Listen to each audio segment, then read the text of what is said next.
જો આપણા વિસ્તારમાં ગુનાખોરી થઈ રહી છે એને નેસ્ત નાબૂદ કરવા માટે ગુજસીટોક કાયદા મુજબ રાજકોટ ગ્રામ્ય પોલીસ દ્વારા કાર્યવાહી કરવામાં આવી છે।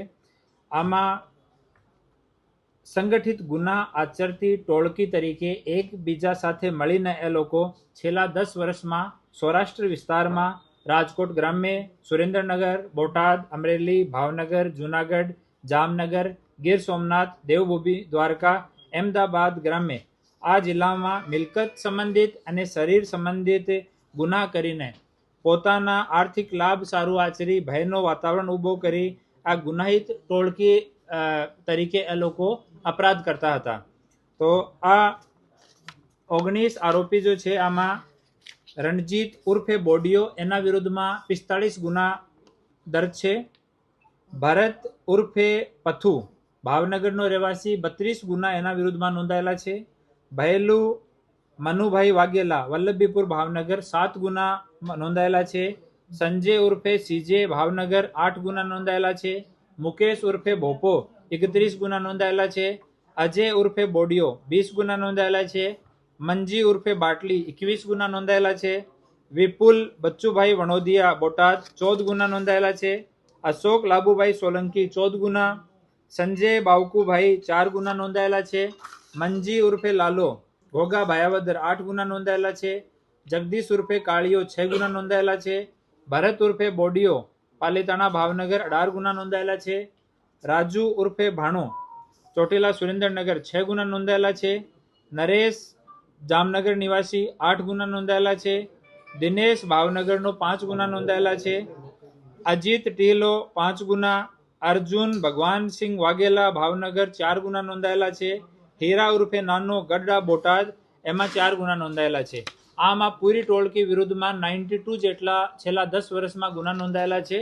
અને આ ટોળકી જિલ્લા વાઇઝ આપણે જોઈએ તો રાજકોટ ગ્રામ્ય જિલ્લામાં એના વિરુદ્ધમાં 14 ગુના હતા, ભાવનગરમાં 27 ગુના, અમરેલીમાં 11 ગુના, બોટાદમાં 19 ગુના, જૂનાગઢમાં 3 ગુના, ગીર સોમનાથમાં 4 ગુના, દેવભૂમિ દ્વારકામાં 2 ગુના, જામનગરમાં 4, સુરેન્દ્રનગરમાં 6, મોરબી 1 અને અમદાવાદ ગ્રામ્ય 1 આમ કુલ 92 ગુના આ ટોળકી વિરુદ્ધમાં આપણા સૌરાષ્ટ્રના અલગ અલગ જિલ્લાઓમાં દાખલ હતા। અને મૂળ આ લોકોનો દિવસની અને રાત્રિની ઘરફોડનું કામ છે। આ ટોળકી વિરુદ્ધમાં 67 જેટલા ગુના ઘરફોડના, દિવસની ઘરફોડના અને રાત્રિની ઘરફોડના છે। આ સિવાય 13 જેટલા સાદી ચોરીના બીજા ગુના પણ આ લોકો વિરુદ્ધમાં દર્જ છે। આ સિવાય લૂંટ, બલાત્કાર, ગેંગ કેસ આદિ ગુનાઓ પણ આ ટોળકી વિરુદ્ધમાં દાખલ છે। આ ટોળકી વિરુદ્ધમાં ગુજસીટોક એક્ટની કલમ 3.1 ની પેટા કલમ 2, 3.2, 3.4 અને 3.5 મુજબ ગુના દાખલ કરવામાં આવ્યો છે, જેની તપાસ અમારા ડીવાયએસપી જેતપુર શ્રી રોહિત ડોડિયા કરી રહ્યા છીએ।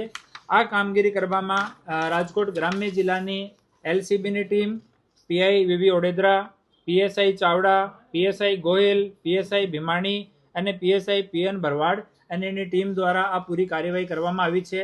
હાલ આ 19 આરોપીઓમાંથી 15 આરોપીઓને 11 આરોપીઓને હસ્તગત કરવામાં આવ્યા છે। 4 આરોપી હાલ ઓલરેડી જ્યુડિશિયલ કસ્ટડીમાં છે અને 4 આરોપીઓની તપાસ હાલ અમારી ટીમ કરી રહી છે, જેને પકડવામાં આવશે।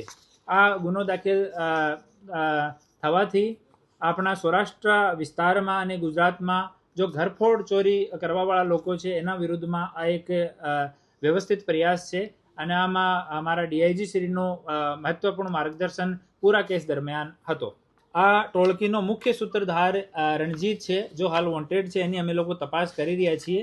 પણ આનું કોઈ તમામ જો છે ને ભાવનગરની એક ચોરી કરવાવાળી ટોળકી તરીકે એ લોકો ફેમસ હતા અને આમાં અલગ અલગ ગ્રુપ બનાવીને કોઈ ગ્રુપમાં આમાંથી 5 લોકો હતા, કોઈમાં 4 હતા, કોઈમાં 3 હતા, અલગ અલગ ગ્રુપ વાઇઝ એ લોકો પૂરા આપણા વિસ્તારમાં ચોરીઓનો અંજામ આપતા। રાત્રિની ઘરફોડ આમાં જો પણ ઘર ખાલી મળે, રેકી વગેરે એ લોકો નહીં કરતા, મોસ્ટલી બાઇક ઉપર નીકળે, જો પણ ઘર ખાલી મળે અને વાપસ આવવાનો 1 કલાકની અંદર ચોરી કરીને નીકળી જવાનો।